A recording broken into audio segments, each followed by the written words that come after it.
Hi. So, I'm really nervous.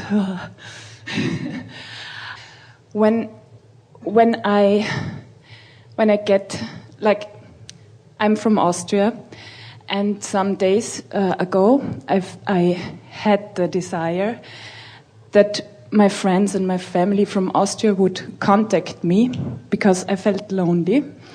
Or I missed them, I just wanted to talk to them. And so in the following days, so many people contacted me that I felt overwhelmed by it, and I felt obligation to answer every email. And it made me feel really stressed out. And that happens to me often. So I'm often, when I start to feel the power of my possibilities to create, I've get the feeling of obligation. Well, that's why we're talking about step 4 today.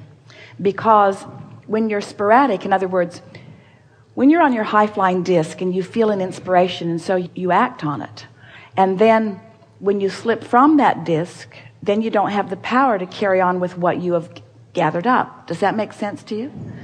It's like getting on a really high-flying disc and realizing all that you are and focusing so clearly that you land that job that you've been looking for.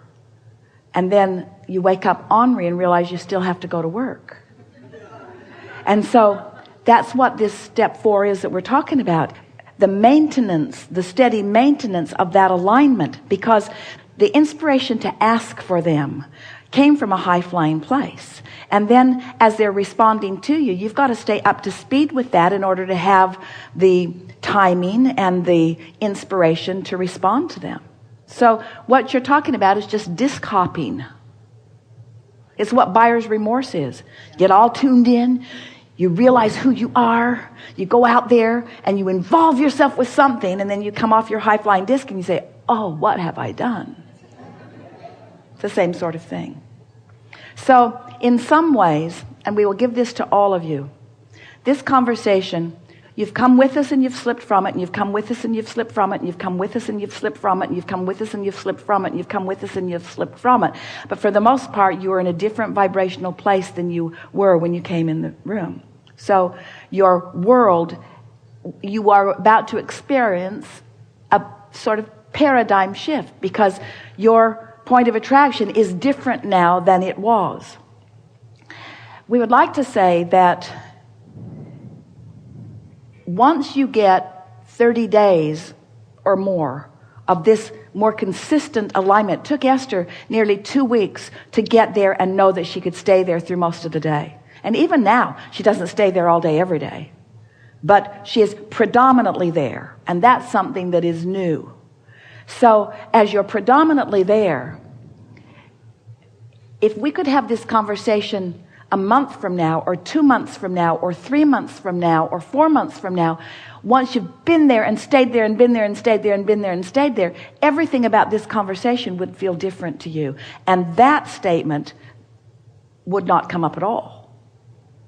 Instead, you would say, I sort of reached for something that was a little unnatural to me, but I found it, and then I must have been really tuned in because the evidence of it just avalanched into my experience, and along with the avalanche of evidence came renewed power and clarity to deal with what was avalanching in. Sort of like our friend earlier talking about her business. She's got this creative business going, and now she has to do the necessary part of it. People say to us, I've written a book, I've written a wonderful book, and now how do I get it marketed? How do I get it published? How do I get people to find it? And we say, write another book.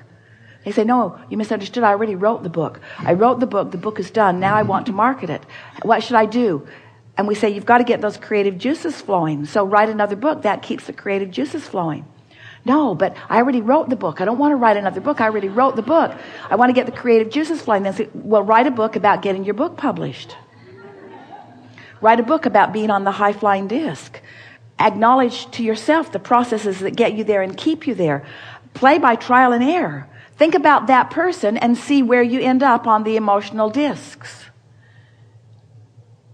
That person always makes me feel ornery when I think about that person.